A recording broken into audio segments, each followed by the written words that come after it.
राबां दख'ना एबसुनि सनाथि मायथाइ फोरबो फालिथाय लोगोसे खुंगानि 27थि बोसोरसालिया जथुमाया दिनै नैथि सान। बाक्सा जिल्लानि सिङाव थानाय राबां दख'ना दुलाराय बर' फरायसा आफादनि सनाथि मायथाइ फोरबो फालिथाय लोगोसे खुंगानि 27थि बोसोरसालिया जथुमाया मैया 26 खालारनिफ्राय जागायनानै दिनै नैथि सान।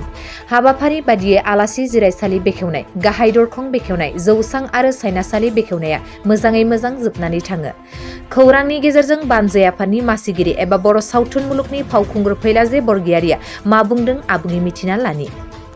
राबां दख'ना दुलाराय बर' फरायसा आफादनि सनाथि मायथाइ फोरबो फालिथाय लोगोसे खुंगा 27थि बोसोरारि जथुमा बियो मैया 26 जानुवारिनिफ्राय जागायनानै दिनै आरो गाबोन अर्थात 28 जानुवारिसिम जागोन। थारैनो बेयो जोंनि राबां दख'ना दुलाराय बर' फरायसा आफादनि मोनसे जारिमिनारि जथुमा जागोन। मानोना राबां दख'ना दुलाराय बर' फरायसा आफादाबो दुलाराय बर' फरायसा आफादनि मोन्थोर एबा आइडिय'लजिजों थाफानानै गोदोनिफ्राय खामानि मावबोबाय थादों। बियो सोलोंथाइनि बेलायावनो होन, आलादा रायजो सोरजिनायनि थाखायनो होन, बा गुबुन गुबुन सामाजिक बिथिङावनो होन, राबां दख'ना दुलाराय बर' फरायसा आफादाबो बे ओनसोलाव थानानै ओनसोलनि रायजो राजाफोरनि थाखाय गासैबो बिबानखौ लानानै खामानि मावबोबाय थादों।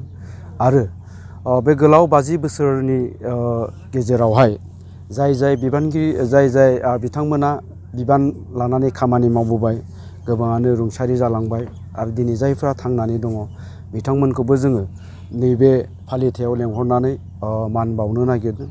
अर्थात बिथांमोनखौ जोङो गोसोखांनो नागिरदों। आं आसा खालामदों थारैनो बे जथुमानि गेजेरजों जोंनि बे राबां हालामाव मोनसे खौसेथिनि बारा बारलांथों आरो जोंनि ओनसोलाव थानाय जेसेबांखिनि रायजो राजा बिथांमोन दङ बिथांमोनाबो बे हाबाफारियाव फैनानै जाहाथे हाबाफारिखौ गोग्गोमै जाफुंसार होयो, आं बेखौनो बानजाय आफादनि मासिगिरि महरै खावलायहरगोन।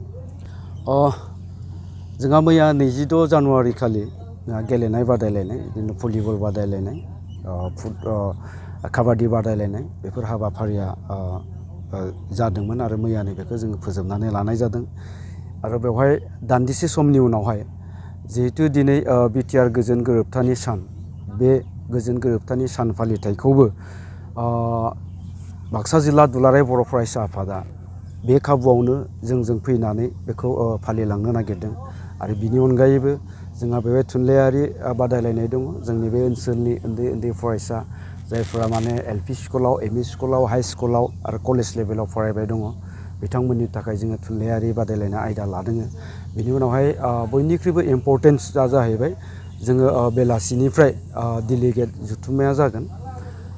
आसा खालामदों जों बे डेलिगेट जथुमनि गेजेरजोंबो जोंनि नैबे ओनसोलनि माखासे जेंनाफोरखौ सावरायनानै जाहाथे बेफोर जेंनाफोरखौ जों उननि समफ्राव बयबो खौसेयै दुलाराय बर' फरायसा आफादजों थाफानानै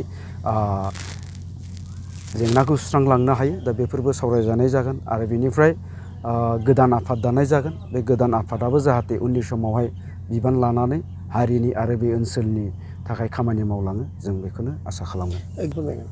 गेवलां मेलाव जोङोथ' गोबां आलासि लिंदों। जोंहा दुलाराय बर' फरायसा आफादनि आफादगिरि बिथां दिपेन बर', बिदिनो लेङाइ आफादगिरि खोरोमदाव औवारि, बिटिआरनि सिइएम बिथां सारखौबो जोङो बेवहाय लेंहरनाय जादों। लोगोसे आसामनि केबिनेट मिनिस्टार अखावगोरा ब्रह्म सार बिथांखौबो लेंहरनाय जादों। बिनि अनगायैबो जोंनि ओनसोलनि फोरोंगिरि, समाज मावथि बिथांमोनखौबो जोङो गेवलां मेलाव आलासि महरै लेंहरनाय जादों।